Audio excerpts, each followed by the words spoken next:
Hello मेरे प्यारे बच्चों, मैं आशीष चौधरी आपका स्वागत करता हूं आपके अपने प्यारे से चैनल कैप्चर फिजिक्स पर।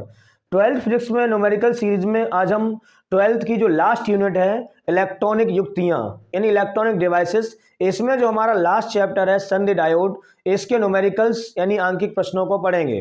यानी आज की जो हमारी क्लास होगी वो 12th फिजिक्स में लास्ट यूनिट का लास्ट चैप्टर है, यानी आखिरी चैप्टर है संधि डायोड, जंक्शन डायोड। इसके न्यूमेरिकल्स को हम लोग सॉल्व करेंगे। आज की जो हमारी लेक्चर्स है वो वन शॉट होने वाली है, यानी आज के इस लेक्चर में इस चैप्टर के जितने भी न्यूमेरिकल्स हैं सभी को हम वन बाई वन सॉल्व करेंगे। तो चलिए आज के इस लेक्चर को हम शुरू करते हैं। देखिए यहाँ पर आपके सामने मैंने 4 क्वेश्चन लिख दिए बोर्ड पर, 1 2 3 4। देखिए पहला क्वेश्चन ये कह रहा है एक पीएन संधि डायोड का अग्र अभिनत में प्रतिरोध 20 ओम है। यदि अग्र वोल्टेज में 0.025 वोल्ट का परिवर्तन करें तो डायोड धारा में कितना परिवर्तन होगा। देखिए ये जो क्वेश्चन है 1 2 3 और चारों क्वेश्चन जो आपके सामने है वो ओम के नियम पर बेस्ड है। ओम का नियम हम लोगों ने चौथे चैप्टर में चालन में पढ़ा था। ओम का नियम क्या होता है, I = V/R यानी V = IR पढ़ा है हमने, उसी पर बेस्ड है। तो चलिए इसको करते हैं। ये क्वेश्चन दिया है हमें पीएन संधि डायोड का अग्र अभिनत में प्रतिरोध 20 ओम है। देखिए हमें क्या दे रखा है, हमें रेजिस्टेंस दे रखा है, प्रतिरोध दे रखा है, और हमें जो दिया है उसे हम यहाँ लिख रहे हैं। हमें क्या दे रखा है, यानी हमें दे रखा है, दिया है प्रतिरोध, और प्रतिरोध को मानते हैं कैपिटल आर। कैपिटल आर की वैल्यू में कितनी दे रखी है, 20 ओम। देखिए इस क्वेश्चन में हमें दिया है कि अग्र अभिनत में, इस चैप्टर में हमने पढ़ा था जब हमारी पीएन संधि डायोड के पी क्षेत्र को बैटरी के धन सिरे से और एन क्षेत्र को बैटरी के ऋण सिरे से जोड़ते हैं तो इस कॉम्बिनेशन को, इस संयोजन को हम अग्र अभिनत यानी अग्रदिशिक या फिर फॉरवर्ड बायस कहते हैं। इस केस में वैद्युत धारा बहती है। तो ये क्वेश्चन उसी पर बेस्ड है। ये कह रहे हैं कि अग्र अभिनत में जो प्रतिरोध है वो 20 ओम है, प्रतिरोध को हम लोग आर मानते हैं। तो आर की वैल्यू हमें इसमें दे रखी है कितनी, 20 ओम। ये ओम का चिन्ह है। फिर लिखा है यदि अग्र वोल्टेज में 0.025 वोल्ट का परिवर्तन करें। देखिए हमें विभव नहीं दिया, ये दे रहा है विभव में परिवर्तन। विभव या वोल्टेज को हम लोग बी मानते हैं, और परिवर्तन के लिए हम लोग डेल्टा इस्तेमाल करते हैं। डेल्टा वी का मान मुझे कितना दिया है, डेल्टा वी की वैल्यू दे रखी है 0.025, और विभव का मात्रक वोल्ट होता है तो वोल्ट दिया है। पूछा क्या, तो डायोड धारा में कितना परिवर्तन होगा, मतलब धारा में परिवर्तन पूछा है। धारा को मानते हैं हम आई, और परिवर्तन के लिए लगाते हैं डेल्टा, यानी डेल्टा आई = क्वेश्चन मार्क। देखिए कुछ नहीं भाई, ओम के नियम पर बेस्ड है। आर दिया है, वी दिया है, आई पूछा है। तो ओम के नियम से हम लोग जानते हैं V = क्या होता है, IR। ओम्स लॉ से हम लोग जानते हैं V = IR होता है। V नहीं, यहाँ पर हमें डेल्टा भी दिया तो हम डेल्टा भी लगा देंगे। तो डेल्टा V = हो जाएगा यहाँ पर मेरा डेल्टा I × R। देखिए ओम्स लॉ को यूज किया हमने, V = IR। ये डेल्टा परिवर्तन में दिया तो डेल्टा में लगा दिया। अब हमें मान किसका चाहिए, डेल्टा I का। तो डेल्टा I का मान निकालना है, R गुणा में तो भाग में आ जाएगा, यानी इसके बाद आप इधर आ जाना। ठीक है, हमें किसकी वैल्यू चाहिए, डेल्टा आई की। हमें चाहिए धारा में परिवर्तन, यानी डेल्टा आई का मान चाहिए। तो डेल्टा आई = हो जाएगा डेल्टा V/R। डेल्टा V के नीचे R आ जाएगा, डेल्टा V/R। हम मान लगाएंगे, देखें यहाँ पर डेल्टा आई = डेल्टा V का मान हमें दे रखा है, कितना दे रखा है, 0.025, और अपॉन R की वैल्यू है 20, तो 20 लगाई मैंने। देखिए इसको सॉल्व कर रहे हैं, इस पॉइंट को आप हटाएंगे। देखिए वैसे तो रूल ये कहता है दशमलव को हटाया, 1 2 3 अंक हैं तो हर में 3 जीरो बढ़ाइए, लेकिन एक स्टेप बचाने के लिए आप ये ध्यान रखें, आपने 3 अंक के बाद दशमलव को हटाया तो यहाँ पर घातें माइनस में बढ़ा दें, तो 10 की घात आप कर दें डायरेक्ट -3। देखिए तरीका ये, पॉइंट हटाएंगे, नीचे ले जाएंगे 10 की घात 3, फिर ऊपर लाएंगे, तो आप डायरेक्ट दशमलव हटाएं, जितने अंक इधर हैं घातें उतनी 10 की घात माइनस में बढ़ा दें अंश में। तो देखिए यहाँ पर बचा हमारा 25, यहाँ बचा है 20। देखिए यहाँ पर डेल्टा आई = यहाँ कितना बचा है 25, और यहाँ कितना है 20 × 10 की घात -3। देखिए 5 से काट दो, 5 पंजे 25 और 5 चौक 20, 5/4। देखिए इसको मान यहाँ हम लिख दे रहे हैं, इसकी जो वैल्यू आएगी डेल्टा आई = देखें 5 में 4 से भाग देंगे तो 4 × 1 = 4, 4 दूनी 8, 4 पंजे 20, यानी आ जाएगा हमारा 1.25। 5/4, 4 से भाग दिया है, गुणा 10 की घात -3। धारा का मात्रक क्या होता है, एम्पियर। तो हमारा जो धारा में परिवर्तन है वो हमारा कितना आ गया, धारा में परिवर्तन की वैल्यू आ गई 1.25 गुणा 10⁻³ एम्पियर।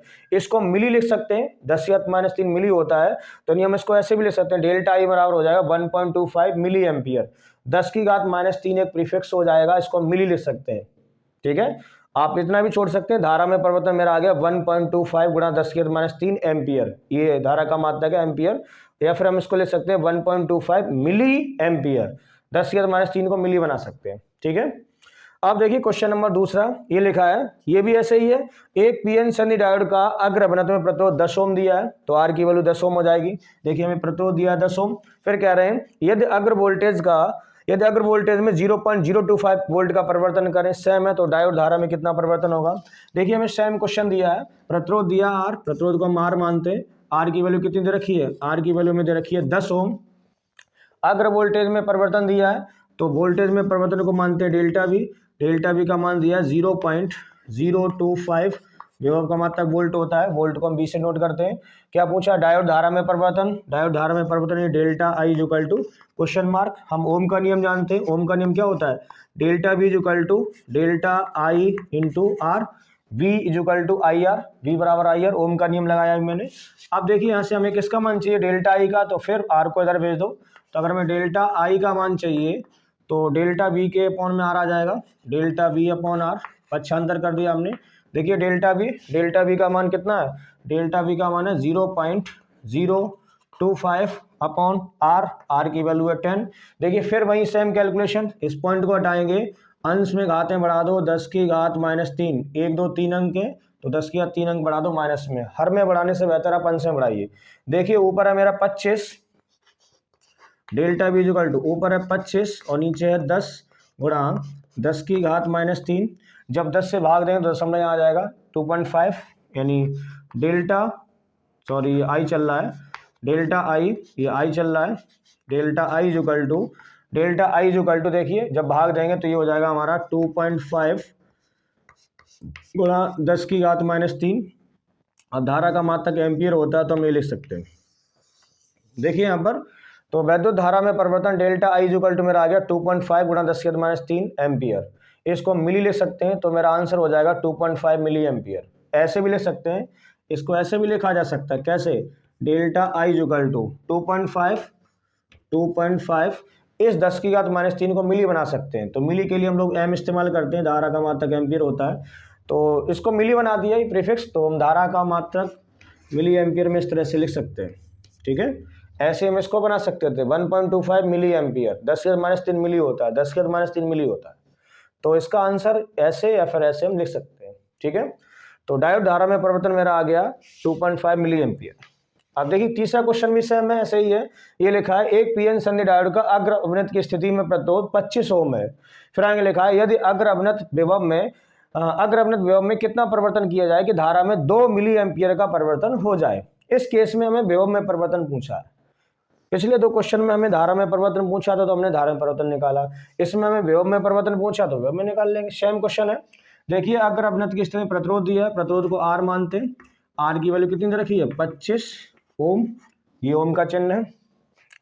फिर क्या है कि अग्र अवनत विभव में कितना परिवर्तन किया जाए, तो विभव में परिवर्तन को हम लोग डेल्टा वी मानते हैं इक्वल टू क्वेश्चन मार्क, धारा दे रखी है, धारा में परिवर्तन कितना दिया है 2 मिली एम्पियर का, तो धारा में परिवर्तन को मानते हैं डेल्टा आई और इसका मान दिया है 2, ये लिखा मिली एम्पियर, मिली एम्पियर के लिए हम लोग ऐसे लिख सकते हैं मिली एम्पियर, सिंबल से मिली को स्मॉल एम से नोट करते हैं, एम्पियर को ऐसे, मिली को हम हटा सकते हैं, यहाँ पर देखिए, तो यहाँ पर हटाएंगे इसको, देखिए 2 मिली हमारा प्रीफिक्स है, इस मिली की जगह मिली कहीं भी लगाओ, मिली को हटाते हैं 10⁻³ लगाते हैं, मिली माइक्रो नैनो पिको ये प्रीफिक्स होते हैं, तो मिली जब भी आएगा जब इसको हटाते हैं तो -3 लगाते हैं, तो मिली को हटाया, एम को हटाया 10⁻³ एम्पियर।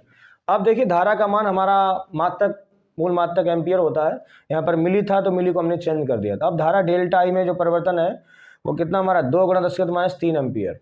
अब सुनिए हमें क्या पूछा है, विभव में परिवर्तन डेल्टा भी पूछा है, तो ओम के नियम से हम लोग जानते हैं डेल्टा वी इक्वल टू हो जाएगा डेल्टा आई इंटू आर, वही ओम्स लॉ लगाया है, V equal to I R, मान लगाइए और आंसर पाइए, delta V equal to delta I का मान ये है 2 × 10⁻³ इंटू आर का मान कितना है 25, देखिए आर का मान कितना है 25, 25 का 2 से गुणा कर दो तो डेल्टा V इक्वल टू 25 दूनी 50 गुणा 10 की घात -3 और विभव का मात्रक वोल्ट होता है तो इसका आंसर आ गया 25 गुणा 10 की घात -3 वोल्ट आ गया। अब 10 की घात -3 को मिली बना सकते हैं तो 50 मिली वोल्ट बन जाएगा। इसको हम ऐसे भी लिख सकते हैं डेल्टा V इक्वल टू 50, देखिए 10 की घात -3 ये प्रीफिक्स है, मैंने बताया था ऊपर हटाया था, यहाँ लगा सकते हैं 10 की घात -3 मिली बना दिया, वोल्ट के लिए लगा देते हैं V, तो इसका मान हम ऐसे भी ले सकते हैं 50 मिली वोल्ट, 50 ये मिली बन गया वोल्ट है, ठीक है। तो उसके विभव में परिवर्तन जो है हमारा वो कितना हो जाएगा 50 मिली वोल्ट, ठीक। अब हम चलते हैं चौथे क्वेश्चन की ओर। इसमें हमें 2 क्वेश्चन पूछे उन्होंने। ये कहा है कि 2 समान आदर्श संधि डायोड चित्र ए तथा बी के अनुसार जोड़े गए हैं, प्रत्येक में प्रतिरोध R से प्रवाहित होने वाली धारा का मान ज्ञात कीजिए। देखिए अब इस क्वेश्चन को करने से पहले हमें थोड़ी पीएन संधि डायोड की समझ होनी चाहिए। पीएन संधि डायोड क्या होता है, जब हम पी प्रकार के अर्धचालक को एन प्रकार के अर्धचालक से एक विशेष विधि के द्वारा जोड़ते हैं तब इस कॉम्बिनेशन को हम पीएन संधि डायोड कहते हैं।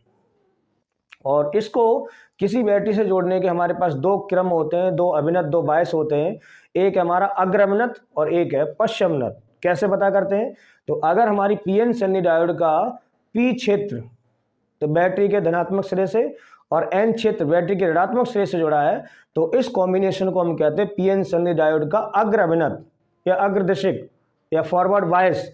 तो इस केस में धारा बहती है। यही अगर उल्टा जोड़ा हो, उल्टे से मतलब अगर पी क्षेत्र बैटरी के ऋण सिरे से और एन क्षेत्र बैटरी के धन सिरे से जुड़ा हो तो इस कॉम्बिनेशन को, इस संयोजन को, इस अभिनत को हम लोग कहते हैं उत्क्रम अभिनत या पश्च अभिनत या रिवर्स बायस। इस केस में धारा नहीं बहती है। तो इसी कॉन्सेप्ट पर बेस्ड है ये क्वेश्चन। तो देखिए इस क्वेश्चन में कहा है कि 2 परिपथ दिए हमें ए और बी, इन दोनों में प्रतिरोध ये आर है, इसमें बहने वाली धारा बताओ, इसमें कितनी धारा बहेगी और उसमें आर में कितनी धारा बहेगी। तो सबसे पहले आप ये देखिए, इसको समझिए, इसमें क्या जोड़ा है। इसमें देखो 2 डायोड जोड़े, ये पीएन संधि डायोड का चिन्ह है ये और ये, इसमें 2 डायोड जोड़े हैं, एक डायोड ये है पीएन संधि डायोड और एक पीएन संधि डायोड ये है। इसके साथ ये एक बैटरी या सेल जुड़ा है, ये सेल जुड़ा है कितने वोल्ट का 3 वोल्ट का, और इसके साथ एक प्रतिरोध आर जुड़ा है और इसका मान कितना है 30 ओम। अब हमें यही बताना है इस क्वेश्चन के ए पार्ट में और बी पार्ट में भी कि प्रतिरोध आर में कितनी धारा प्रवाहित होगी, ठीक है। धारा को निकालते हम सेल या बैटरी के धन सिरे से। तो देखिए हम यहाँ से अगर धारा का वितरण करें तो धारा हमेशा बैटरी के धनात्मक सिरे से निकलती है, यानी यहाँ से धारा निकलेगी आई। तो जैसे ही यहाँ से धारा आई निकलेगी, अब देखना आगे धारा जाएगी कि नहीं जाएगी। पीएन संधि डायोड का ये जो देख रहे हैं आप त्रिभुजाकार भाग, ये होता है पी क्षेत्र और ये होता है एन क्षेत्र। ऐसे इसमें ये होता है पी क्षेत्र और ये होता है एन क्षेत्र। तो आप देख सकते हैं बैटरी का पी क्षेत्र धनात्मक सिरे से जुड़ा है और एन क्षेत्र बैटरी के ऋणात्मक सिरे से जुड़ा है, यानी दोनों डायोडों का जो पी क्षेत्र है वो बैटरी के धनात्मक सिरे से और एन क्षेत्र बैटरी के ऋणात्मक सिरे से जुड़ा है। तो कहने का मतलब जो हमारा डायोड पहला और दूसरा दोनों संधि डायोड जो हैं वो हमारे अग्र अभिनत में जुड़े। अग्र अभिनत का मतलब है बैटरी से जो धारा निकलेगी वो इन डायोड से होकर जाएगी, यानी पीएन संधि डायोड में से होकर धारा प्रवाहित होगी। तो जो धारा आई जा रही है वो यहाँ से होकर प्रवाहित हो जाएगी, यानी धारा आई यहाँ दोनों से होती हुई और लौट के इस प्रतिरोध में धारा कितनी आ जाएगी आई। एक सेल या बैटरी से जितनी धारा निकलती है लौट के हमें उतनी वापस करनी होती है। आदर्श संधि डायोड का मतलब यही है, आदर्श बैटरी का मतलब यही होता है कि एक सेल से जितनी धारा हम निकालते हैं लौट के हमें वापस उतनी करनी होती है। यहाँ पर मेन बात हमें ये ध्यान रखनी है कि ये जो हमारे दोनों डायोड हैं वो कौन से क्रम में जुड़े हैं। तो हमने पता किया जो पी सिरा है बैटरी के धनात्मक सिरे से और एन सिरा सेल या बैटरी के ऋणात्मक सिरे से जुड़ा हो, तो दोनों जो डायोड हैं दोनों इसमें जो कॉम्बिनेशन है वो अग्र अभिनत में है।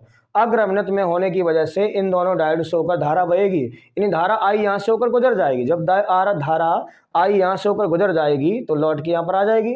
अब हमें पता करना है कि इस प्रतिरोध आर से होकर जो धारा निकली है आई, इसका मान कितना है।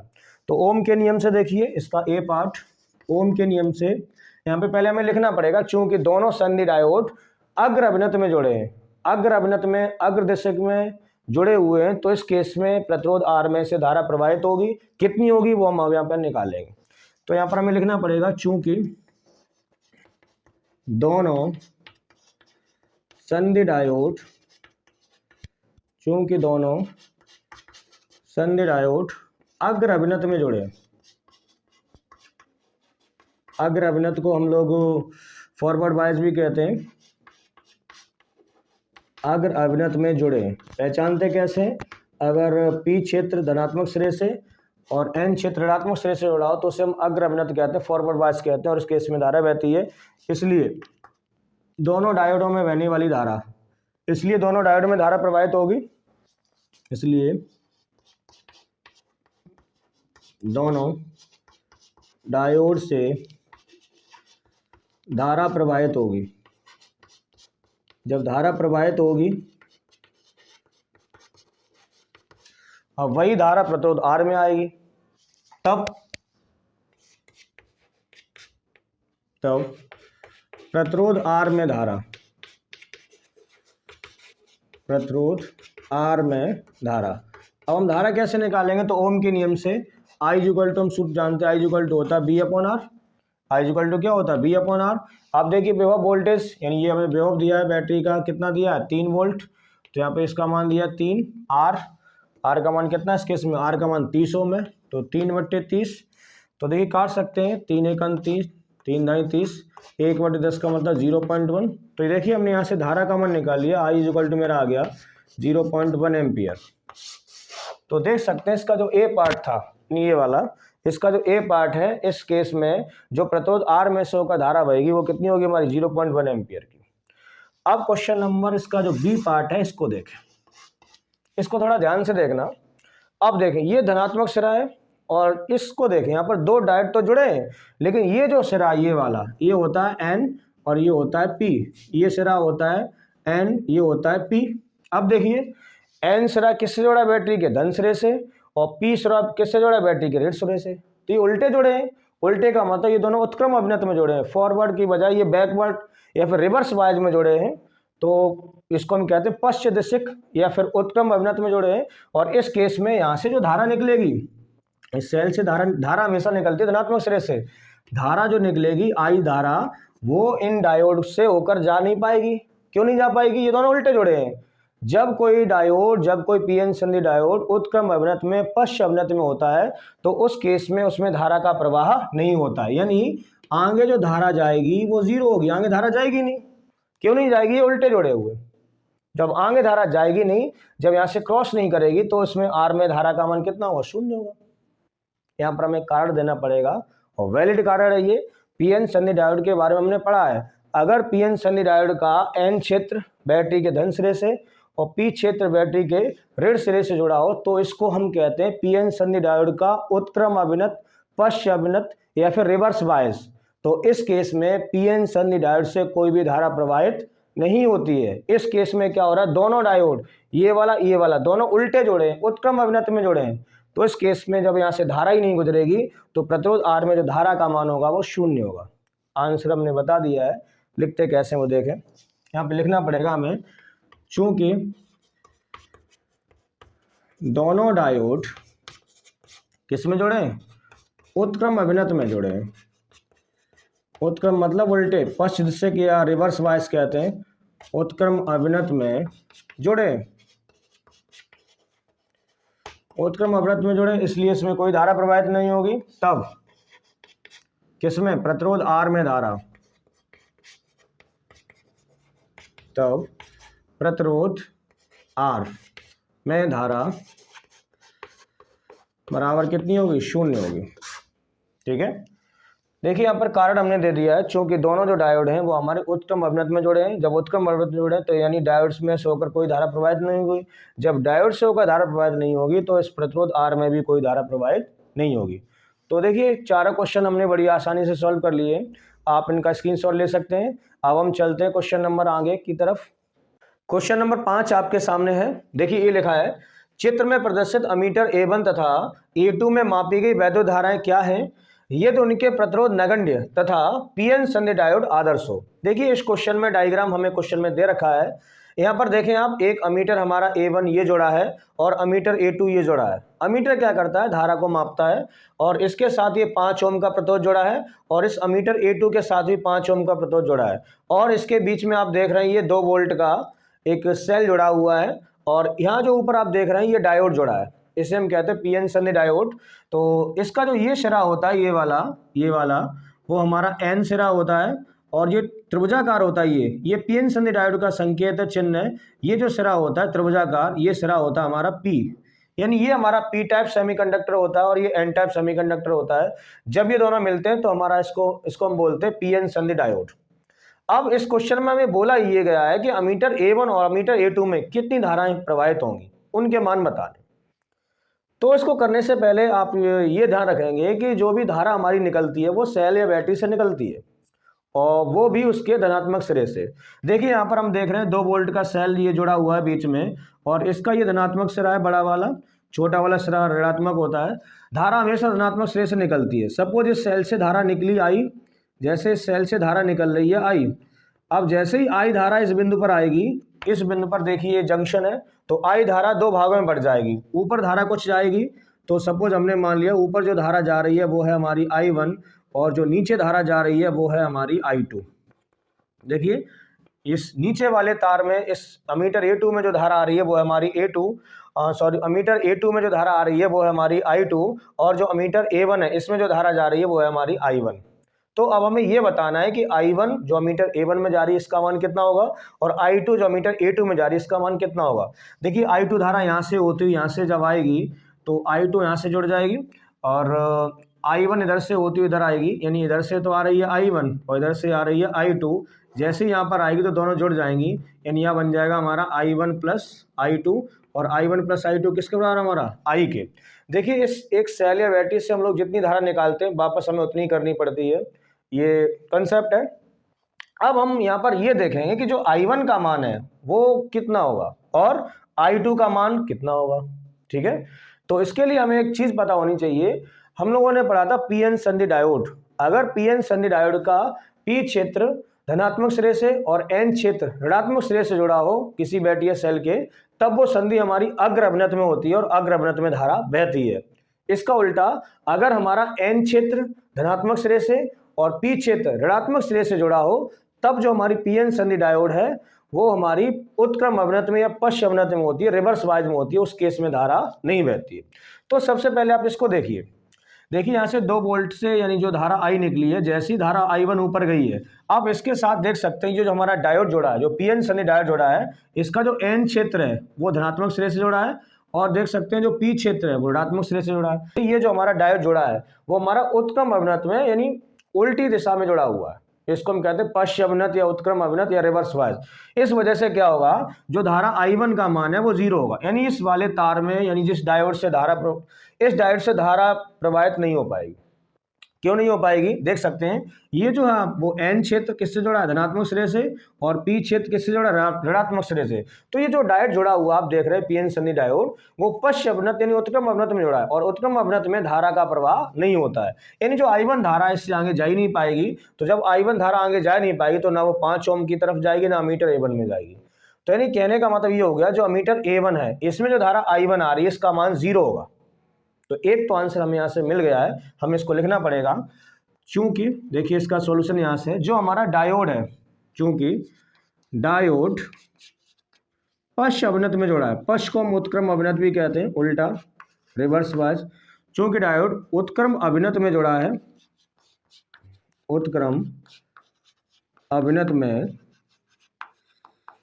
जुड़ा है, उत्क्रम अभिनत में जुड़े होने की वजह से क्या होगा, इसलिए डायोड्स में या इसलिए डायोड से धारा का प्रवाह नहीं होगा, यानी धारा का प्रवाह जब होगा नहीं तो अमीटर A1 में जो धारा I1 होगी इसका मान 0 होगा, यानी अमीटर A1 में धारा नहीं होगी, इसलिए डायोड से धारा का प्रवाह नहीं होगा। जब देखिए इसमें धारा का प्रवाह नहीं होगा, तब जब धारा जा ही नहीं रही है, तब अमीटर A1 में जो धारा I1 है इसका मान कितना होगा, 0, यानी अमीटर A1 में धारा नहीं होगी। तब अमीटर A1 में धारा और इसकी वैल्यू हमने कितनी मानी थी यहाँ पर I1, तो I1 का मान कितना हो जाएगा, 0। तो नहीं, एक आंसर हमारा ये मिल गया, जो हमारा अमीटर A1 है इसमें धारा प्रवाहित नहीं होगी, यानी इसमें कोई धारा नहीं जाएगी। अब बात करते हैं दूसरे बात की। अब देखिए जो हमारा 2 वोल्ट का सेल ये जुड़ा हुआ है, तो इधर से आप देख रहे हैं I2 धारा इसमें जा रही है। I2 धारा 5 ओम से इधर से होती हुई अमीटर A2 में जा रही है, यानी अमीटर A2 की हमें अगर धारा चाहिए तो धारा का सूत्र हमारा क्या होता है, ओम के नियम से हम लोग जानते हैं, I इक्वल टू होता है V/R। यानी ये धारा ऊपर तो नहीं जा रही है, लेकिन I1 I2 ग्रुप में नीचे जरूर आई, क्योंकि डायोड ऊपर जुड़ा हुआ है, नीचे नहीं जुड़ा है। तो यानी इस सेल से जो धारा निकलेगी I2 वो इस 5 ओम से होती हुई अमीटर A2 में जाएगी। तो अगर हमें अमीटर A2 की धारा चाहिए तो इसमें धारा कौन सी आ रही है, I2। और धारा निकालने के लिए हम ओम का नियम लगा सकते हैं। ओम के नियम से हम लोग जानते हैं V इक्वल टू क्या होता है, IR। तो यहाँ से हम लोग सूत्र लगा सकते हैं I इक्वल टू V/R या I equal to E/R।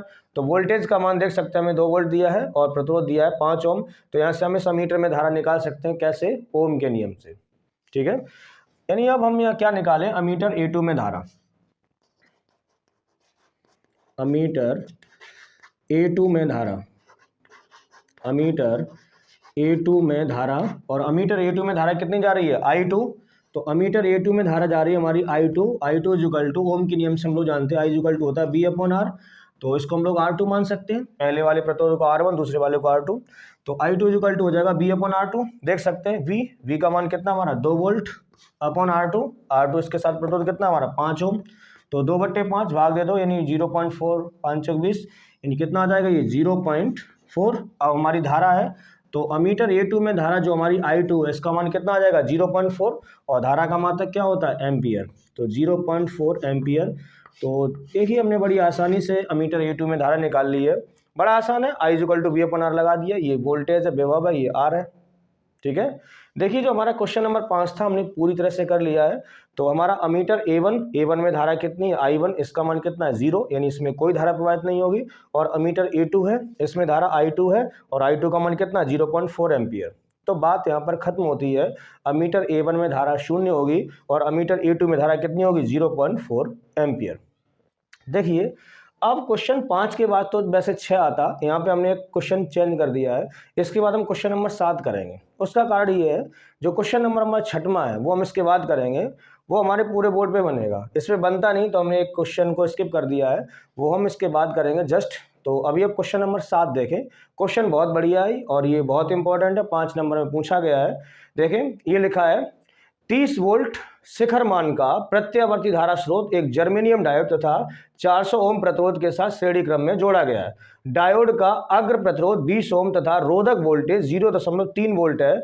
Diode में शिखर धारा तथा लोड के सिरों पर शिखर वोल्टेज ज्ञात कीजिए। यदि डायोड को आदर्श मान लें तब ये मान क्या होंगे। देखिए इस क्वेश्चन को पढ़ने से पहले हमें कुछ वैल्यू पता होनी चाहिए, जैसे शिखर मान, वोल्टेज का शिखर मान क्या होता है, तो विभव या वोल्टेज का जो अधिकतम मान है, अधिकतम मान को हम शिखर मान कहते हैं, ये इसको हम वोल्टता आयाम भी कहते हैं। बड़ा सिंपल है, वोल्टेज के शिखर मान को हम वोल्टेज के अधिकतम मान को हम शिखर मान कहते हैं और इसको हम V0 से दर्शाते हैं, V0 या V0 से। ऐसी अगर धारा है तो धारा के अधिकतम मान को हम I0 या I0 से दर्शाएंगे। कहने का मतलब धारा का अधिकतम मान या धारा का शिखर मान या धारा आयाम, उसको हम I0 से दर्शाते हैं। यानी धारा के अधिकतम मान को हम धारा आयाम या धारा का शिखर मान कहते हैं। इसी आधार पर वोल्टेज के अधिकतम मान को हम वोल्टेज आयाम या वोल्टेज का शिखर मान कहते हैं, इसे हम V0 या V0 से दर्शाते हैं। ठीक है, ये क्वेश्चन दिया हुआ है हमें और इसके साथ ये डायग्राम हमें दिया हुआ है, क्वेश्चन में दिया हुआ है, आप इसको समझिए। देखें RL, L का मतलब लोड, R का मतलब रेजिस्टेंस, यानी लोड प्रतिरोध दिया है 400 ओम, उसमें लिखा भी है। ठीक है, अभी हम दोबारा फिर पढ़ेंगे।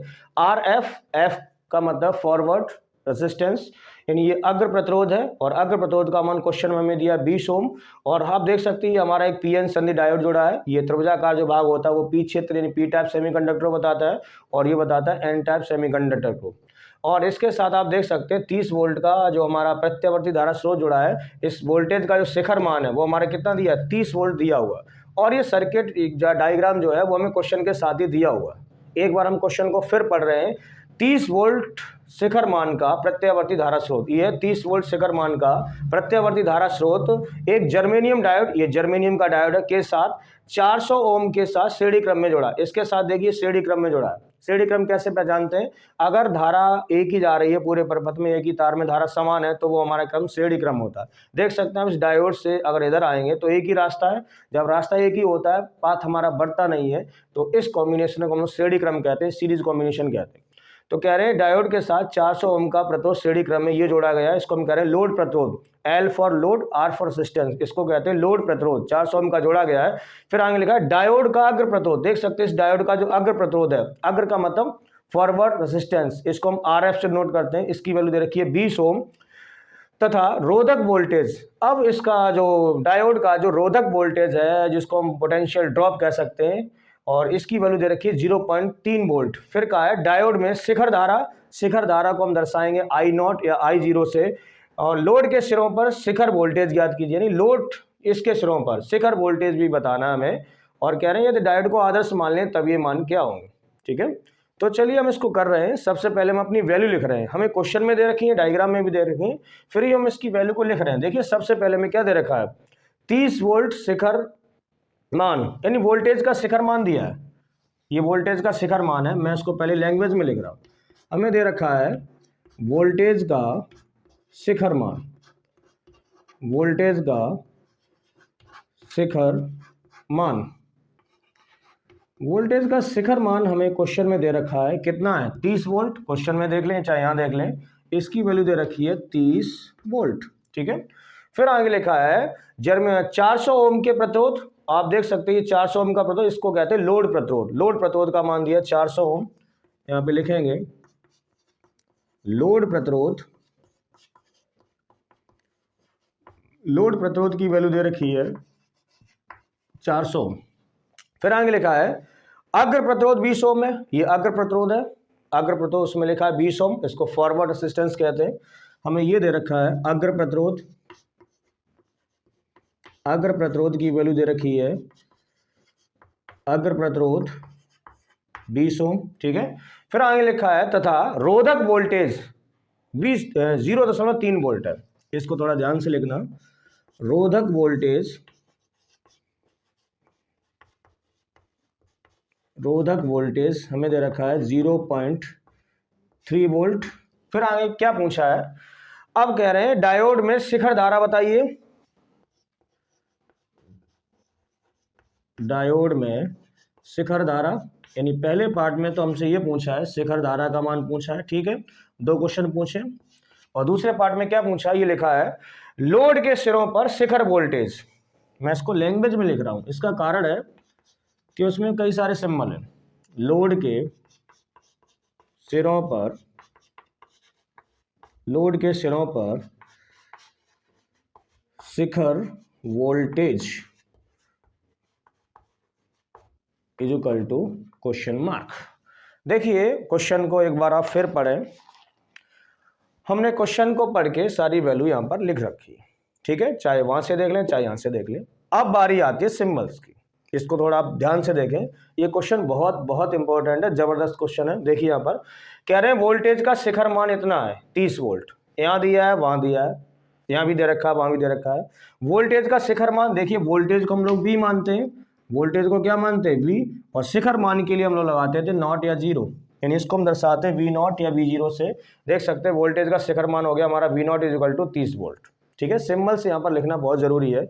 लोड प्रतिरोध, लोड प्रतिरोध कहते हैं लोड रेजिस्टेंस, इसको हम नोट करते हैं RL से, तो ये हो गया हमारा RL, R सफिक्स में L। अग्र प्रतिरोध, इसको हम कहते हैं फॉरवर्ड रेजिस्टेंस, इसको हम नोट करते हैं RF से, यानी इसका वैल्यू हम इसको हम सिंबल हो जाएगा हमारा RF। रोधक वोल्टेज, तो इसको हम पोटेंशियल ड्रॉप कहते हैं, तो इसको हम लोग VD से नोट कर सकते हैं, D for drop, potential drop. ठीक है, अब शिखर धारा, धारा को हम लोग I मानते हैं, शिखर मान के लिए हम लोग नोट लगाते हैं I0 I0। अब इसको देखिए लिखा है लोड के सिरों पर शिखर वोल्टेज, लोड के सिरों पर शिखर वोल्टेज, यानी हमें वोल्टेज तो बताइए किसके सिरों पर, लोड के सिरों पर, और शिखर वोल्टेज शिखर के लिए लगा देंगे यहाँ पर नॉट। देखिए इसको लिखने का थोड़ा सिंबल्स हमने यहाँ पे चेंज कर दिया है।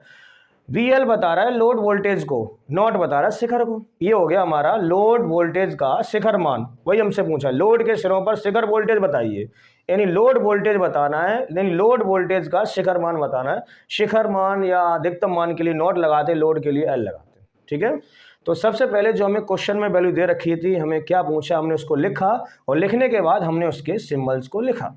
अब देखिए हमें शिखर धारा चाहिए, क्या चाहिए शिखर धारा, तो शिखर धारा जो होगी वो पूरे परिपथ की होगी, शिखर धारा जो है किसकी होगी, पूरे परपथ की धारा है। अब पूरे परपथ की अगर हमें धारा निकालनी है तो पूरे परपथ का हम लोग विभवांतर निकाल लें और पूरे परपथ का प्रतिरोध निकाल लें, ठीक है। तो हमें शिखर धारा मिल जाएगी। तो ओम के नियम से हम लोग जानते हैं V equal to I R, यहाँ से हम लोग जानते हैं I equal to V upon R. यानी अगर हमें शिखर धारा चाहिए, पूरे परपथ की शिखर धारा चाहिए, तो पूरे परपथ के विभवांतर में पूरे परपथ के तुल्य प्रतिरोध से भाग दे दें तो हमें शिखर धारा मिल जाएगी।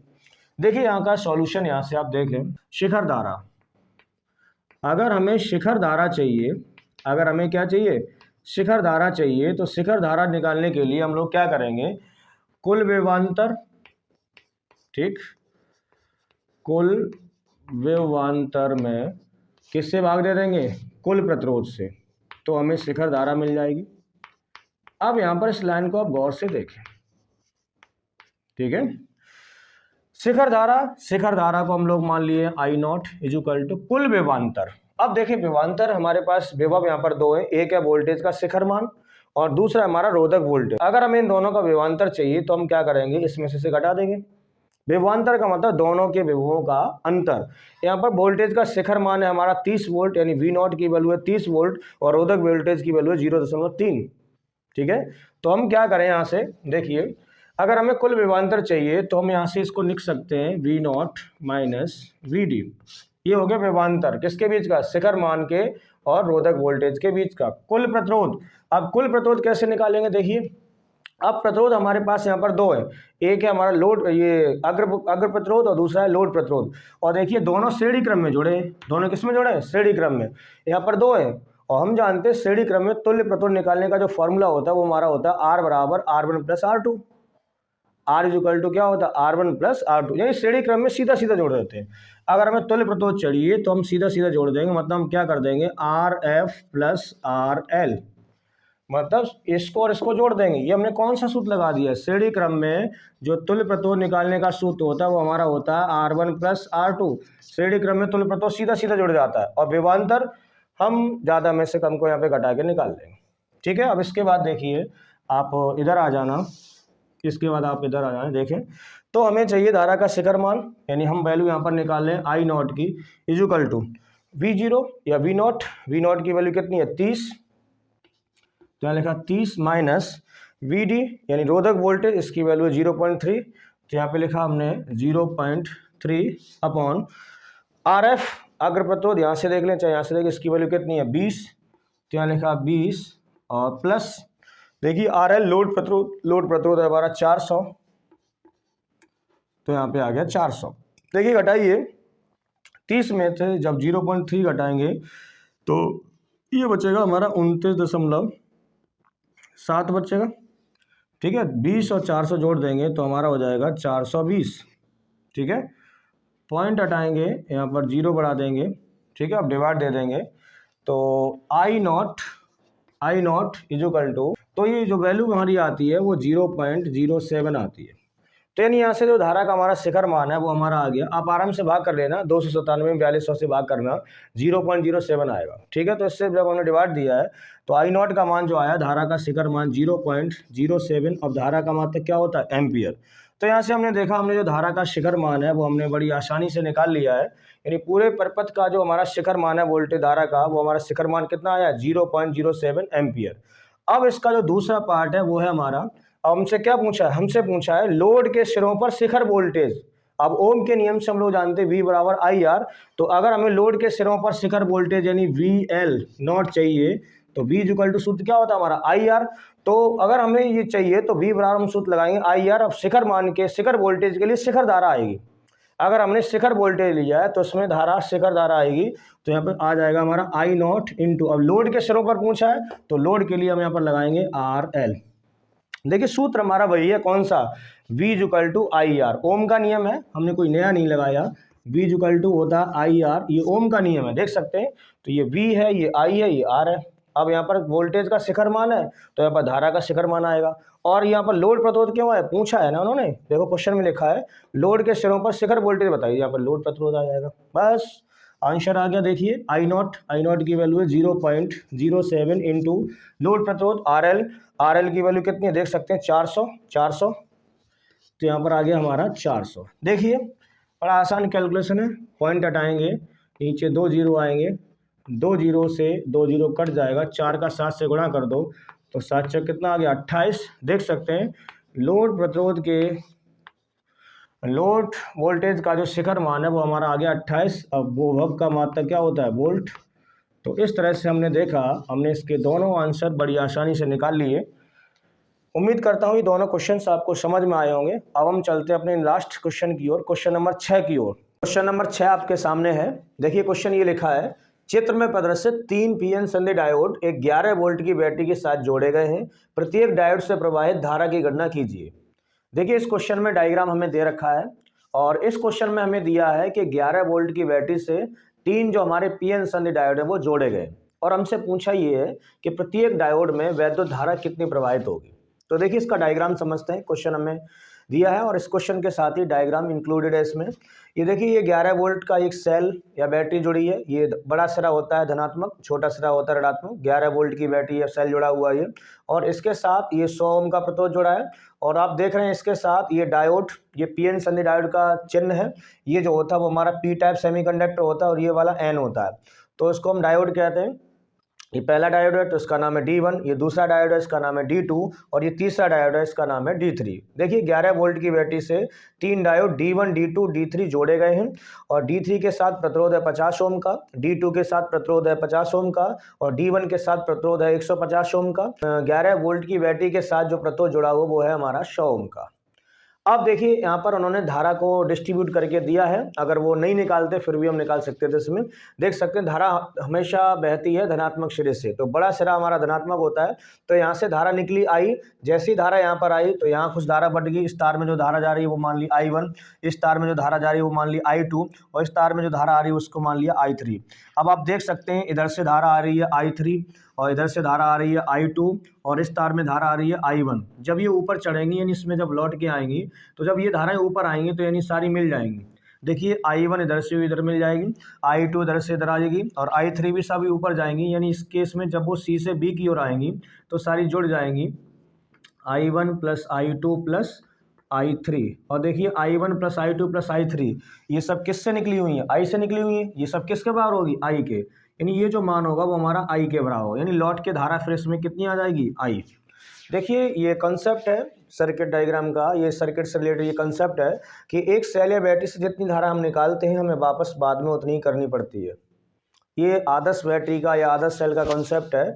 इसमें धारा का जो कह सकते हैं लॉस है, एनर्जी लॉस है, वो नहीं होता। देखिए यहाँ से 11 वोल्ट की धारा यानी 11 वोल्ट की बैटरी से यहाँ से जो धारा आई निकली है यहाँ से वो 3 रास्तों में बढ़ गई है। यानी उसके 3 हिस्से हो गए, एक I1, एक I2, एक I3। तीनों धाराएं जब ऊपर जाएंगी तो जुड़ जाएंगी, यानी I1 plus I2 plus I3 और इसकी वैल्यू है I। लौट के फिर इसमें कितनी धारा आई, I। ठीक है। अब हमें यहाँ पर इसको करने से पहले पीएन संधि डायोड के बारे में पता होना चाहिए। पीएन संधि डायोड क्या होता है, जब हम पी प्रकार के अर्धचालक को एन प्रकार के अर्धचालक से एक विशेष विधि के द्वारा जोड़ देते हैं तो इस कॉम्बिनेशन को, इस संयोजन को हम लोग पीएन संधि डायोड कहते हैं। अब पीएन संधि डायोड को हम 2 तरह से जोड़ते हैं किसी सेल या बैटरी के साथ। तो अगर पीएन संधि डायोड का जो हमारा पी क्षेत्र है वो बैटरी या सेल के धन सिरे से और एन क्षेत्र बैटरी के ऋण सिरे से जुड़ा हो तो इस कॉम्बिनेशन को, इस संयोजन को हम लोग कहते हैं अग्रदिशिक या अग्र अवनत या फॉरवर्ड बायस। तो इस केस में पीएन संधि डायोड से धारा प्रवाहित होती है। ये हमने पीएन संधि डायोड में बड़े डिटेल से पढ़ा है। जिसके दूसरे शब्दों में हम कहना चाहें, अगर हमारा पीएन संधि डायोड का पी क्षेत्र बैटरी के ऋणात्मक सिरे से तथा एन क्षेत्र बैटरी के धनात्मक सिरे से जुड़ा हो तो इस संयोजन को हम कहते हैं पीएन संधि डायोड का पश्च अभिनत, या इसको हम उत्क्रम अभिनत या रिवर्स बायस कहते हैं। तो ऐसा होने पर उस पीएन संधि डायोड से धारा का प्रवाह नहीं होता है। इस कॉन्सेप्ट को ध्यान में रखते हुए आप इस डायग्राम को एक बार फिर देखिए। देखिए इसको देखें, ये जो आप त्रिभुजाकार भाग दे रहे हैं ये पी क्षेत्र को बताता है, पी टाइप सेमीकंडक्टर होता है। और ये आप जो लाइन देख रहे हैं ये एन क्षेत्र होता है, नहीं एन टाइप सेमीकंडक्टर होता है। तो देखिए ये जो होता है पी क्षेत्र, इसमें धनात्मक सिरे से जुड़ा है। बैटरी सेल को देखिए, ये सेल का हमारा धनात्मक सिरा है और ये सिरा है इधर वाला ऋणात्मक। इधर वाला सिरा क्या, ऋणात्मक। देख सकते हैं इसका जो पी क्षेत्र है ये वाला, इस डायोड का ये जो पी क्षेत्र है, ये त्रिभुजाकार भाग पी क्षेत्र होता है। इस डायोड का जो ये पी क्षेत्र है वो बैटरी के धन सिरे से जुड़ा है और जो एन क्षेत्र ये वाला वो बैटरी के ऋण सिरे से जुड़ा है। ये एन क्षेत्र बैटरी के ऋण सिरे से जुड़ा है, पी क्षेत्र बैटरी के धन सिरे से जुड़ा है। तो ये वाला जो डायोड है वो हमारा अग्र अवनत में जुड़ा हुआ है यानी अग्र अभिनत में फॉरवर्ड बायस में या अग्रदिशिक में जुड़ा हुआ है तो इसमें से होकर धारा प्रवाहित होगी। ठीक है, लेकिन इसको देखिए, देखो इस डायोड D2 को देखिए, डायोड D2 का जो P क्षेत्र है त्रिभुजाकार भाग वो इधर है और N क्षेत्र इधर है, यानी ये इसका N क्षेत्र और ये P क्षेत्र है। अब ये सीधा का सीधा किससे कनेक्टेड है? बैटरी के धनात्मक सिरे से। तो अगर बैटरी का जो हमारा धनात्मक सिरा है वो किसी पीएन सनी डायोड के N सिरे से जुड़ा हुआ है तो ये जो संयोजन होता है उसे हम कहते हैं पश्च अभिनत या पश्च दिशिक। ठीक है, उत्क्रम अभिनत। तो इसमें क्या होता है, विद्युत धारा का प्रवाह नहीं होता। तो यानी हम कह सकते हैं यहाँ जो हमारा डायोड D2 है वो उल्टा जुड़ा है, उत्क्रम अभिनत में जुड़ा है, इस वजह से जो धारा I2 इस डायोड से होती हुई इसमें प्रवाहित नहीं हो पाएगी, यानी धारा डायोड से होती हुई इसमें नहीं जा पाएगी। इसको देखते हैं, तो इसको देखिए आप, ये हमारा P क्षेत्र है, ये डायोड का P क्षेत्र है और ये डायोड का N क्षेत्र है। देखिए धनात्मक सिरा, ये जो धनात्मक सिरा है वो P क्षेत्र से जुड़ा है और ऋणात्मक सिरा जुड़ा है N क्षेत्र से। तो डायोड हमारा ये वाला अग्र अभिनत में, तो इसमें तो धारा प्रवाहित होगी। अब क्वेश्चन में हमसे ये पूछा है कि प्रत्येक डायोड से प्रवाहित धारा की गणना कीजिए। तो एक डायोड जो हमारा D2 है इसमें धारा प्रवाहित नहीं होगी। क्यों नहीं प्रवाहित होगी, इसका कारण हमने आपको बता दिया है। देखिए जो हमारा डायोड D2 है इसका जो N क्षेत्र ये वाला, ये N क्षेत्र होता है और ये त्रिभुजाकार भाग होता है P क्षेत्र। जो N क्षेत्र है बैटरी के धनात्मक सिरे से जुड़ा है और जो P क्षेत्र है बैटरी के ऋणात्मक सिरे से जुड़ा है। देखिए N जुड़ा है धनात्मक सिरे से, तो ये जो D2 हमारा डायोड है वो उत्क्रम अभिनत में मतलब उल्टा जुड़ा हुआ है। तो जब डायोड उल्टा जुड़ा होता है तो पीएन सनी डायोड का ये कंसेप्ट है जोड़ने का, तो इस डायोड से I2 धारा प्रवाहित होकर आगे नहीं जा पाएगी। तो कहने का मतलब जो हमारा डायोड D2 है इसमें जो धारा हमारी I2 आ रही है इसका मान कितना होगा, 0 होगा। जब मान 0 होगा कहने का मतलब इस तार को आप ये मान लें ये इसमें जुड़ा ही नहीं है। तो एक आंसर हमें मिल गया। उन्होंने पूछा था प्रत्येक डायोड से प्रवाहित धारा की गणना कीजिए, तो हमारा जो डायोड D2 है इसमें जो धारा I2 जा रही है इसका मान कितना होगा, 0 होगा। क्यों 0 होगा, ये उल्टा जुड़ा हुआ उत्क्रम अभिनत में जुड़ा। देख सकते हैं ये दोनों एक जैसे जुड़े हुए हैं, ये P क्षेत्र धनात्मक सिरे से, P क्षेत्र धनात्मक सिरे से। तो D1 और D3 में तो धारा जाएगी बट D2 से धारा का प्रवाह नहीं होगा। क्यों नहीं होगा, ये रिवर्स वाइज जुड़ा है पीएन सनी डायोड का, ये उल्टी जुड़ी हुई है, तो इस केस में इसमें धारा का प्रवाह नहीं होगा। तो चलिए पहले हम इसको लिखते हैं। जो हमारा D2 डायोड है इससे धारा का प्रवाह नहीं होगा। क्यों नहीं होगा, उसका कारण है चूंकि डायोड D2, इसको ध्यान से लिखना, क्वेश्चन बहुत ही जबरदस्त है ये, चूंकि डायोड D2 उत्क्रम अभिनत में जुड़ा है। उत्क्रम मतलब उल्टा, पश्च अभिनत भी कहते हैं या इसको रिवर्स बायस कहते हैं। उत्क्रम अभिनत में जुड़ा है। जब उत्क्रम अभिनत में जुड़ा है इसलिए डायोड से उल्टा जुड़ा होने की वजह से इस डायोड D2 से धारा प्रवाह नहीं होगा। इसलिए डायोड D2 से धारा प्रवाहित नहीं होगी।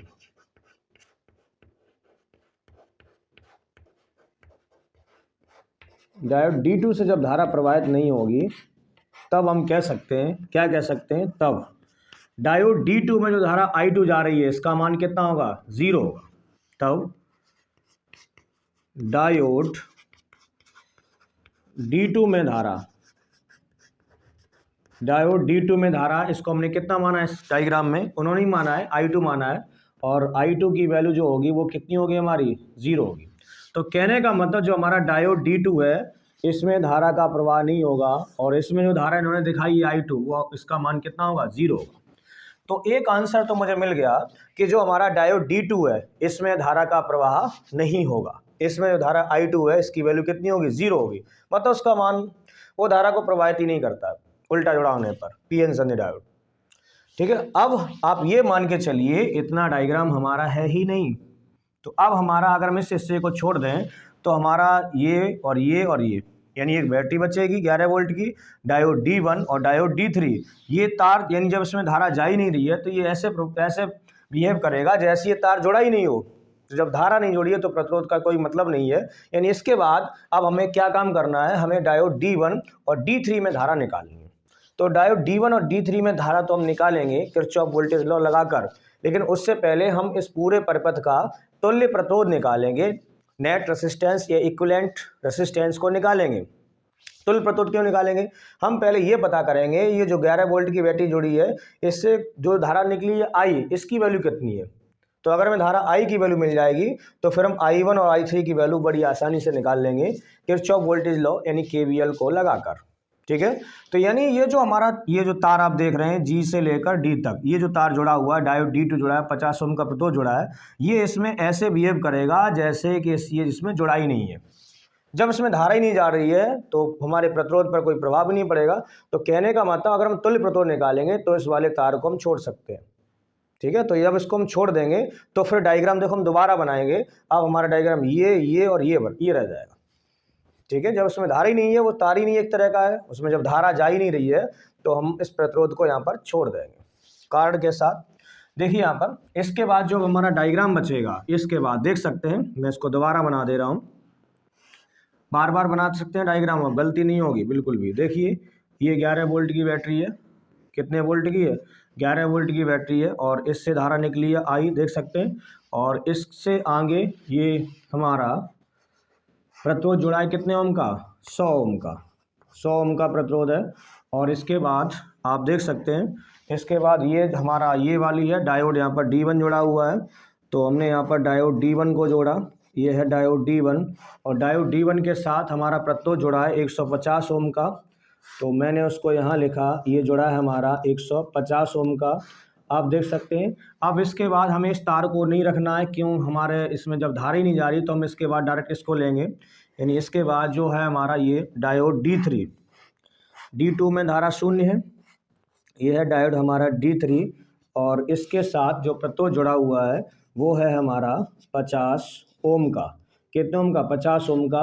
और इस तरह से ये सर्किट डायग्राम हमारा इतना बचा है, देख सकते हैं। इस पॉइंट का नाम है हमारा A, तो A रखा, इस पॉइंट का नाम है H, इसका नाम H रखा, इसके बाद ये लिया हमने F, ये पॉइंट F है, F के साथ इस पॉइंट का नाम E है, और इसके साथ H के सामने ये पॉइंट है हमारा C, और A के सामने ये पॉइंट है हमारा B। अब देख सकते हैं धारा, इस तार में जो धारा आ रही है, देख सकते हैं इस तार में धारा आ रही है, उस धारा का मान है I। आप देख सकते हैं इसके बाद यहाँ जो डायोड D1 है, D1 में धारा कितनी जा रही है, D1 में धारा जा रही है I1, कितनी जा रही है, I1, तो इस तार में भी धारा कितनी होगी, I1। और देख सकते हैं यहाँ से नीचे डायोड D3 में जो धारा आई है वो है हमारी I3, यानी इस तार में जो धारा आ रही है डायोड D3 में वो है हमारी I3, इसमें भी धारा कौन सी होगी, I3, यानी यहाँ भी धारा है हमारी I3। अब आप देख सकते हैं इधर से तो धारा आ रही है I3 और इधर से आ रही है I1, जब ऊपर जाएगी तो दोनों जुड़ जाएगी, यानी ऊपर केस में I1 प्लस I3, और ये किसका हिस्सा है, हमारा I का ही तो हिस्सा है। देख सकते हैं यहाँ से अगर हम इतने डायग्राम को देखें तो I हमारी दो हिस्सों में बटी है, I1 इधर और I3 इधर, तो इधर से जब आएगी I3 इधर से आ रही है, I1 इधर से आ रही है, तो यहाँ पर दोनों जुड़ जाएंगी, क्या, I1 प्लस I3, और I1 I3 किससे निकली है, I से, वो किसके बराबर है, हमारी I के, तो I1 प्लस I3 को हम लोग I ले सकते हैं। तो लौट के इस तार में जो 100 ओम में धारा होगी वो है हमारी I। देखिए अब आप उस डायग्राम को तो भूल जाएं, अब आपका सारा फोकस यहाँ होना चाहिए। 11 वोल्ट की बैटरी है, इससे धारा निकली है I, जैसे ही पॉइंट जंक्शन H पर आएगी वो दो भागों में विभाजित हो गई है, एक I1 में और I3 में। I2 की वैल्यू तो 0 है, उसको हमने निगलेक्ट कर दिया है। देखिए I1 इसमें जा रही है, I3 इसमें जा रही है, जब धारा ऊपर चलेगी इधर से तो I3 आ रही है, इधर से I1 आ रही है, तो जब C से B की ओर जाएगी तो दोनों जुड़ जाएंगी, I1 प्लस I3, और I1 प्लस I3 किसके बराबर, हमारा I के, तो लौट के धारा कितनी आ गई, I। ये कंसेप्ट है आदर्श बैटरी का कि एक सेल या बैटरी से जितनी धारा निकलती है लौट के हमें वापस उतनी उसको देनी पड़ती है। ठीक है, अब आप देखें अगर हमें तुल्य प्रतिरोध निकालना है, अब हम क्या करेंगे, इस पूरे परिपथ का जो आपके सामने इतना बचा है इसका तुल्य प्रतिरोध निकालेंगे, यानी नेट रेजिस्टेंस निकालेंगे। तो कैसे निकालेंगे, तुल्य प्रतिरोध के लिए हम ये जानते हैं कि कॉम्बिनेशन हमारा दो तरह से होता है, एक होता है हमारा श्रेणी क्रम में और दूसरा होता है समांतर क्रम में। पहचानते कैसे, अगर हमारा पाथ एक ही है, रास्ता एक ही है, तो ऐसे क्रम को हम श्रेणी क्रम कहते हैं, और अगर हमारा रास्ता बट जाता है तो वो क्रम हमारा होता है समांतर क्रम। तो देखिए हमें इस परिपथ का तुल्य प्रतिरोध निकालना है, तो यहाँ पर गौर करें। तो सबसे पहले आप इस 50 ओम को और 150 ओम को देखिए। ठीक है, परिपथ को करने का कॉन्सेप्ट है हम दूर से पास की ओर करते हुए आते हैं। तो 50 ओम और 150 ओम ये दोनों समांतर क्रम में जुड़े, कैसे पहचान लिया, तो सबसे आसान तरीका होता है कि आप खुद बच्चे बन जाइए और खुद चल के देखिए। जैसे हम 50 ओम से 150 ओम की तरफ जाएंगे तो हमारे पास दो रास्ते हैं, या तो हम इधर से जाएंगे या इधर से जाएंगे। तो जब हम ऐसे ही ऊपर जाएंगे तो जैसे ही हम बिंदु सी पर आते हैं, अब एक रास्ता ऊपर गया, एक रास्ता इधर गया, दो रास्ते हैं, देख सकते हैं, एक रास्ता ऊपर गया है और एक रास्ता इधर गया है। तो यानी यहाँ पर दो रास्ते हैं, जैसे ही रास्ते बढ़ते हैं तो समझ जाना वो दोनों समांतर में होंगे। इधर से भी आ सकते हैं। देखो जब हम इधर से आएंगे तो एक रास्ता इधर गया, एक रास्ता इधर गया, तो यहाँ से भी दो रास्ते मिल रहे हैं। आप चाहे 150 ओम से 50 ओम की तरफ आए, चाहे 50 ओम से 150 ओम की तरफ जाएं, दोनों के लिए रास्ते बट रहे हैं।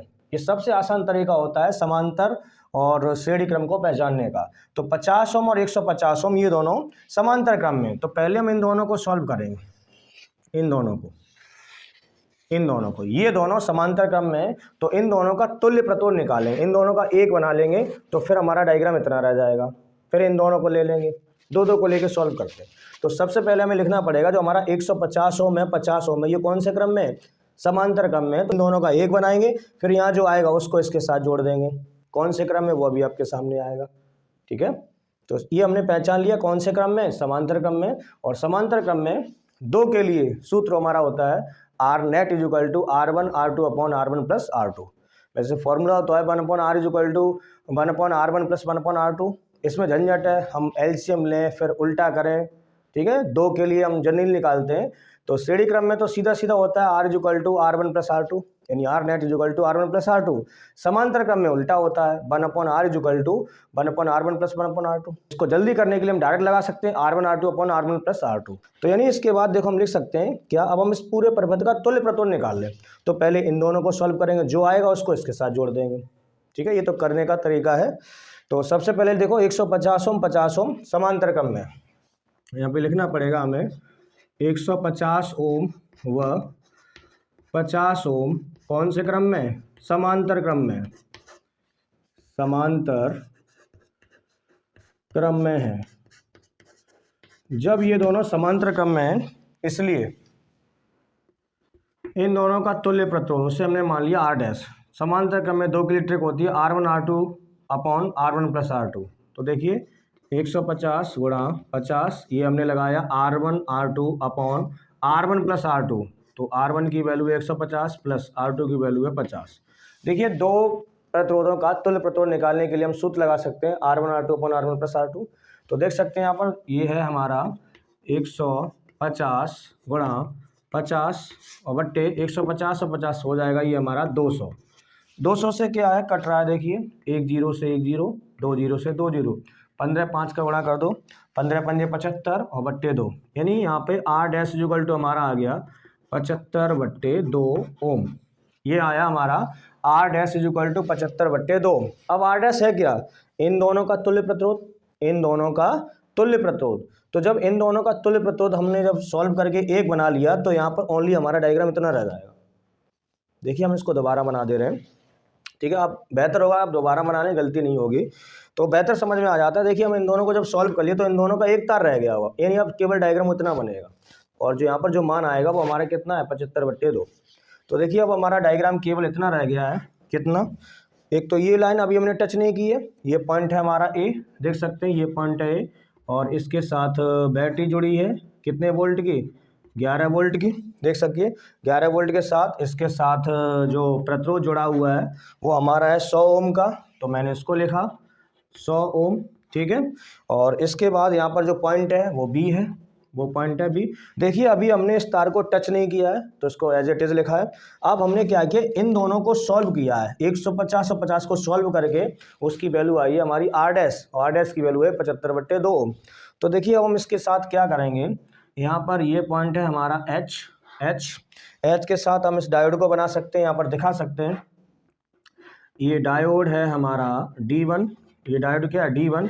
अब देखिए इन दोनों को हमने सॉल्व कर लिया है, इन दोनों को सॉल्व कर लिया है, इन दोनों को सॉल्व करने के बाद यहाँ पर जो हमारा मान आया वो है हमारा R डैश, और इसकी वैल्यू कितनी आई है 75 बट्टे 2 ओम, 75 बट्टे 2 ओम। और इसके साथ इस तरह से ही जुड़ा हुआ है। इस पॉइंट को हमने यहाँ पर देखिए इन दोनों का अलग पॉइंट होगा तो मैंने इस पॉइंट को नाम रख दिया H डैश और इस पॉइंट का नाम रख दिया C डैश। अब डायोड का हम यहाँ पर नाम नहीं दे रहे हैं क्योंकि डायोड इसके साथ ये भी जुड़ा हुआ है। देखिए को हमने कुछ नहीं किया, इन दोनों को सॉल्व किया और इसकी वैल्यू ये आई है। इन दोनों को सॉल्व किया, किसको, 150 और 50 को, इन दोनों को एक बनाया है, तो जब एक बनाएंगे तो इसकी वैल्यू ये आ गई है 75/2। अब इन दोनों को देखिए, इन दोनों को देखिए, ये वाला 75/2 ओम, आप इससे इस पर जाइए, एक ही रास्ता है, 75 ओम से 100 ओम पे जाइए, 75/2 ओम से 100 ओम पर जाइए, चाहे आप इधर से आके देख लें चाहे इधर से आके देख, रास्ता एक ही है। जब रास्ता बढ़ता नहीं है तो इस कॉम्बिनेशन को हम लोग सीरीज कॉम्बिनेशन या फिर श्रेणी क्रम कहते हैं। क्या कहते हैं, श्रेणी क्रम। और श्रेणी क्रम में तुल्य धारता निकालने का जो सूत्र होता है वो सीधा सीधा होता है। कहने का मतलब आर नेट निकालते हैं तो आर नेट इक्वल टू होता है R1 + R2 + R3 dot dot, सीधा सीधा जोड़ देते हैं। अब देखिए हमें यहाँ पर पता चले गया, चूंकि 100 ओम व 75/2 ओम कौन से क्रम में, श्रेणी क्रम में। तब श्रेणी क्रम में, तब इस परपथ में कुछ और तो बचा नहीं है। कैसे निकालते हैं चलिए देखते हैं। चूंकि अब देखें 100 ओम व 75/2 ओम कौन से क्रम में, श्रेणी क्रम में जुड़े हुए। कैसे पहचान लिया, मैंने कहा बच्चे बन जाइए, रास्ता एक ही है तो श्रेणी क्रम में, बढ़ जाए तो समांतर क्रम में। सबसे बेहतरीन तरीका है ये पहचानने का। 100 ओम ये वाला, 75/2 ओम श्रेणी क्रम में जुड़े, ये श्रेणी क्रम में है। जब ये श्रेणी क्रम में है, अब तो कुछ पता नहीं है, तो इनका तुल्य प्रतिरोध, परिपथ का जो नेट रेसिस्टेंस है, नेट प्रतिरोध है, इसको हम कैसे, are net equal to R1 + R2। R1 की वैल्यू है 100 प्लस R2 की वैल्यू है 75/2। देखिए इससे मैं थोड़ा सॉल्व कर रहा हूँ, इसका हम लेंगे यहाँ पर लासा, तो आर नेट इक्वल टू, देखिए लासा मेरा आ जाएगा 2, ये हो जाएगा 2 × 200 और प्लस हमारा 75, तो आ जाएगा हमारा ये 275/2। कितना आ जाएगा, 275/2। देख सकते हैं आर नेट की जो वैल्यू आ गई वो हमारी आएगी 275/2, वो मैंने यहाँ लिखा, आर नेट इक्वल टू 275/2 ओम। ये हमने क्या निकाला, ये हमने निकाला पूरे परिपथ का तुल्य प्रतिरोध। ये जो पूरा परिपथ है यहाँ से लेकर यहाँ तक, इसका तुल्य प्रतिरोध निकाला। ये हमारा नेग्लेक्ट हो गया, हमारा 150, ये 150, 50 और 100 ओम का जो तुल्य प्रतिरोध है पूरे परिपथ का, यहाँ पर जो निकल के आया वो हमारा निकला है 275/2 ओम। ठीक है, अब हम निकालेंगे इस परिपथ की तुल्य धारा। तुल्य धारा का मतलब यहाँ से जो I का मान कितना होगा। अब देखिए यहाँ से पूरे परिपथ की जो धारा है वो I है। अब I धारा 3 भागों में बटी है, I1, I2, I3, लेकिन इसकी जो तुल्य धारा है I1 + I2, I3 किसके I की तो बराबर है। तो पूरे परिपथ की जो तुल्य धारा वो I है, और पूरे परिपथ के लिए जो बैटरी इस्तेमाल हुई है वो हमारी 11 वोल्ट की है। कितने वोल्ट की है, 11 वोल्ट की है। तो हम ओम के नियम से तुल्य ये धारा निकाल सकते हैं, I = V/R से, या I = E/R से। ठीक है, I = V/R से, V की वैल्यू 11 वोल्ट, और आर नेट पूरे परिपथ का तुल्य प्रतिरोध कितना लगाएंगे। ठीक है, तो हम परिपथ की जो संपूर्ण धारा I इसको निकालेंगे। पहले जब I निकलेगा फिर हमारा ये I1 और I3 भी निकल आएगा। ठीक है, KVL लगा देंगे। देखिए यहाँ पर, इसके बाद आप इधर आ जाना, इसके बाद इधर, तब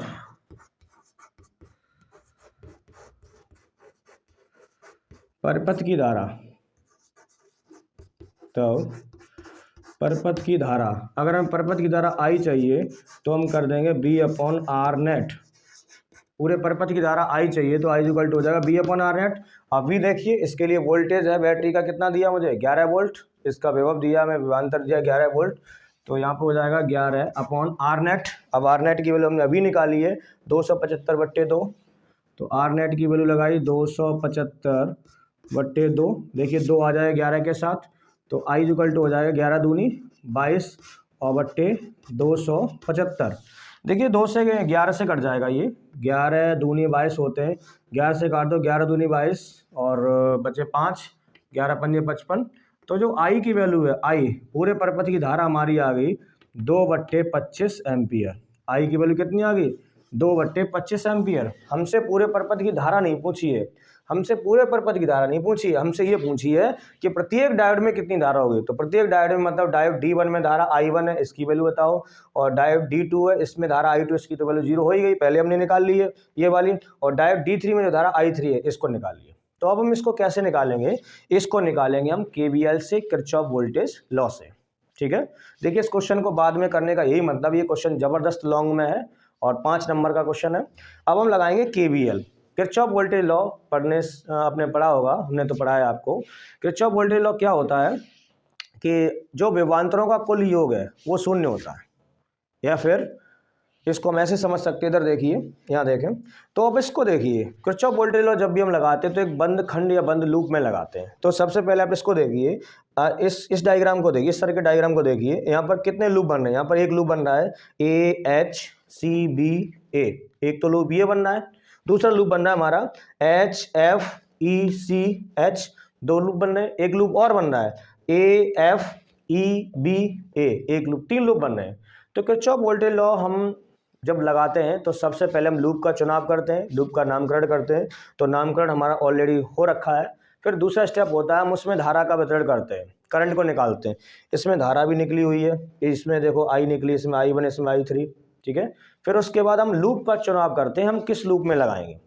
तो रूल ये होता है, जैसे हमारे सर्किट में, हमारे सर्किट डायग्राम में 3 लूप बन रहे हैं तो हम 2 लेंगे, 4 बन रहे हैं तो हम 3 लेंगे। तो कहने का मतलब यहाँ पर है, इस एक लूप को हम कम रखते हैं। उसका कारण है कि जितने आप लूप लेंगे, जितने लूप में KVL किरचॉफ वोल्टेज लॉ को लगाएंगे, आपके सामने उतनी इक्वेशन बनेगी, तो हमारा काम चल जाता है एक लूप कम करने से। तो देखिए यहाँ पर हम 2 लूप लेंगे, लूप का मतलब बंद घेरा, बंद आकृति, बंद खंड, उसको हम लूप कहते हैं, लूप या कुंडली कहते हैं। तो एक लूप है हमारा AHCBA, इस लूप में लगाएंगे KVL किरचॉफ वोल्टेज लॉ। दूसरा हम इसमें लगाएंगे HFECH, इस लूप में लगाएंगे। तो किरचॉफ वोल्टेज लॉ लगाते हैं तो उसमें मोस्टली हमें 2 रूल याद रखने चाहिए, उसमें 2 बातें ध्यान रखनी पड़ती हैं। पहली बात यह है कि अगर हमारे सामने सेल आए, सेल, तो सेल के सामने, सेल के सापेक्ष हम उसका सिरा देखते हैं। छोटा सिरा है तो जो विद्युत वाहक बल है E है, V है, उसकी वैल्यू माइनस में होगी, और अगर बड़ा सिरा हमारे सामने आता है तो E या V की वैल्यू प्लस में लगाएंगे। धारा और प्रतिरोध के केस में हम ये देखते हैं कि धारा की दिशा में अगर हम जा रहे हैं तो धारा और प्रतिरोध का जो गुणनफल है IR, जिसको हम V कहते हैं, वो हमारी वैल्यू होगी प्लस की। अगर हम धारा के विपरीत आ रहे हैं तो IR की वैल्यू होगी माइनस की। मैं अपने शब्दों को दोबारा फिर से रिपीट कर रहा हूँ। Kirchhoff voltage law, KVL law लगाने का सिंपल सा मेथड है, बहुत आसान है ये।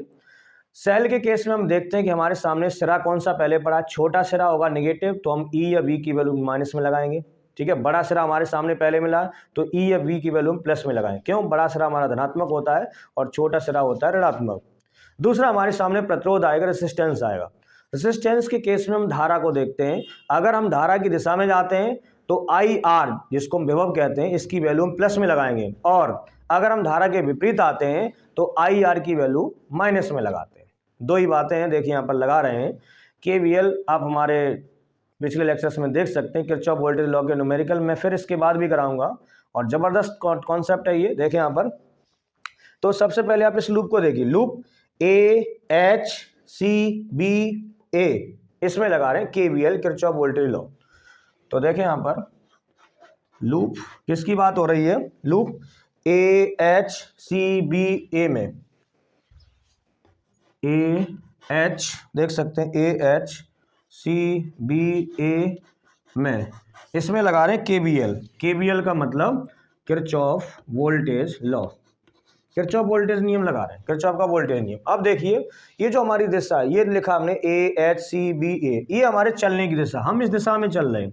हम A से H पे जाएंगे, फिर H से C पर जाएंगे, फिर C से B की ओर जाएंगे, B से A की ओर, लौट के जहाँ आते हैं उसका विभवांतर 0 कर देते हैं। देखें यहाँ पर, तो सबसे पहले देखिए A से H, हम यहाँ से चले A से H तक, तो A से H तक क्या हमारे सामने कुछ मिला हमें? मिलने से मतलब ना A से H के बीच में ना ही कोई प्रतिरोध है और ना ही कोई सेल है, तो A से H खाली चला गया। अब सुने, आगे बढ़े, अब H से लेकर C पर जाना है, तो जब H से C पर आ रहे हैं तो डायोड तो है, डायोड में तो ये बता रहा है कि धारा जब बहेगी, किसमें नहीं बहेगी, डायोड नहीं देखते, हम प्रतिरोध देखते हैं और सेल देखते हैं।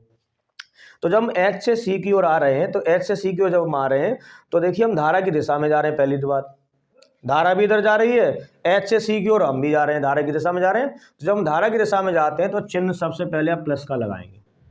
क्यों? प्रतिरोध के केस में हम ये देखते हैं कि अगर हम धारा की दिशा में जा रहे हैं तो I और R का जो गुणा है वो हमारा प्लस में आता है, और धारा के विपरीत आ रहे हैं तो IR का मान माइनस में आता है, बस।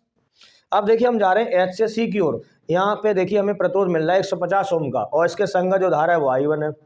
चिन्ह हमने प्लस का क्यों लगाया? क्योंकि हम धारा की दिशा में जा रहे हैं। यहाँ की धारा I1, यहाँ का प्रतिरोध 150, तो I इंटू R को हम विभव कहते हैं, V कहते हैं। तो यहाँ की धारा I1 इंटू यहाँ का प्रतिरोध 150, तो यानी किरचॉफ वोल्टेज लॉ के अनुसार यहाँ की धारा I1 इंटू यहाँ का प्रतिरोध है हमारा 150, I इंटू आर लग गया।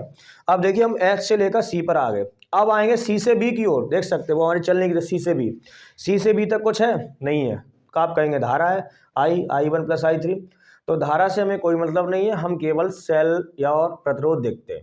C से B तक कुछ नहीं। अब देखिए B से लेकर A तक, B से लेकर A तक, तो जब हम B से A की ओर आ रहे हैं तो सबसे पहले मुझे प्रतिरोध मिल रहा है, उसके सामने हमें सेल मिल रहा है और आगे सेल मिल रहा है।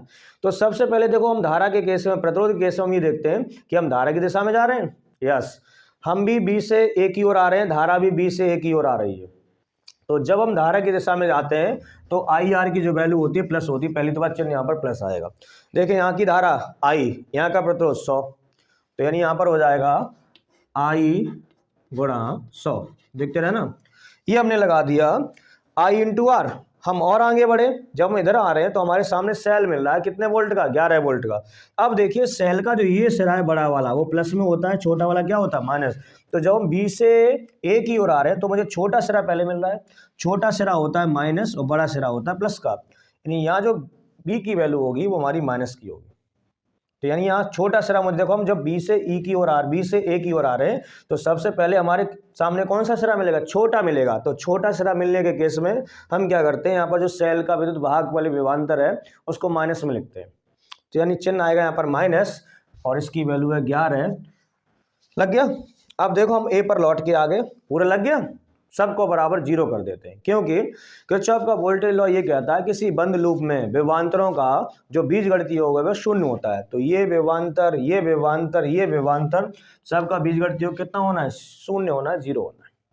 इसको थोड़ा सॉल्व कर लेना। देखो ये हमारा बना 150 I1 और प्लस 100 I और इजुकल टू 11। देखिए I, अब I की वैल्यू हम लोग निकाल चुके हैं। I की वैल्यू कितनी हमारी 2/25, तो इस I की वैल्यू हम यहाँ पर पुट कर सकते हैं। देखिए इस I की वैल्यू हम लोग निकाल लिए, तो इसको थोड़ा सॉल्व करेंगे।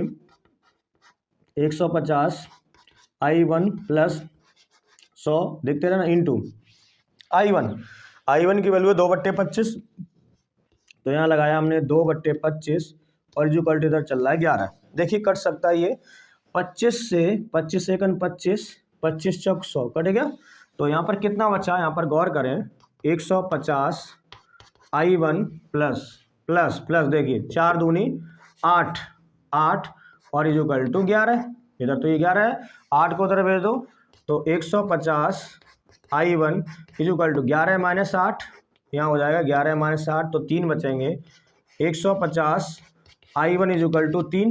ठीक है, इसके बाद 1-2 स्टेप और है, बस आंसर की ओर है हम लोग, देख सकते हैं। तो यहाँ से हमें किसकी वैल्यू चाहिए, I1 की, तो 150 को उधर भेज दो, तो यानी जो I1 है, I1 की वैल्यू जब निकालेंगे तो 150 को उधर भेज दो, तो I1 इजुकल टू मेरा आ जाएगा 3/150, कितना आ जाएगा 3/150, 3/150, 3 से काट सकते हैं, कितने बार, 3 × 3, 3 × 5 = 15, 0, तो यानी I1 की जो वैल्यू आ गई, यहाँ से I1 की वैल्यू आ गई 1/50 एम्पियर, कितनी आ गई 1/50 एम्पियर। और देखिए I1 है क्या, I1 क्या है, I1 है हमारी डायोड D1 में धारा, डायोड D1 में धारा जा रही है, वो कितनी हमारी I1 है। तो हमें दूसरा यहाँ से जवाब मिल गया, इसलिए हम लिख सकते हैं तब डायोड D1 में धारा, डायोड D1 में धारा है वो हमारी I1, और I1 की वैल्यू हमने निकाल ली है, कितनी आई हमारी 1/50 एम्पियर।